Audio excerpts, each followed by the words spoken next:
every week on streaming platforms, you have more than 100,000 new tracks available on streaming services. So it's really the craze of the battle for attention. And among these tracks, obviously, it's not all pop or hip hop. They still dominate and they still have a large market share. But what we see is an emerging sort of middle tail of artists. So I'm assuming you're familiar with the long tail. So you have a few tracks that dominate the charts and you have the rest. And now you have sort of an emerging middle class of artists. So you have about 2 million artists who have more than 1,000 streams monthly on Spotify. And they are not pop or hip hop. They're vaporwave, medieval lo-fi, Italo disco, whatever. You have plenty different genres. And the way the industry adapts to that is that slowly but surely, they're moving away from that one size fits all. So you have one traditional industry model where you have Taylor Swift and the Swifties and people who pay crazy amount of money to see her in a stadium.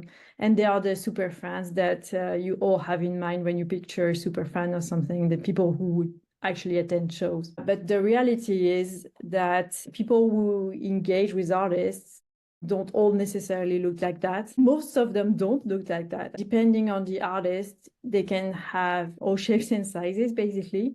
So the way the industry sees it and the way Music Tomorrow plays into it is that we help them get insights about these audiences. So we have the data tools to say the vaporwave fans are in the US, in that city, in that demographic, and they also love that artist, and they tend to also, for example, buy cassettes, purchase visual arts, stuff like that. So we are moving away from the artist-centric also towards something that's more audience-centric and catering to that and figure out what they're into, because only providing, let's say, VIP tickets or t-shirt merch and mugs really doesn't cut it anymore. So we are moving to the really tailored experiences.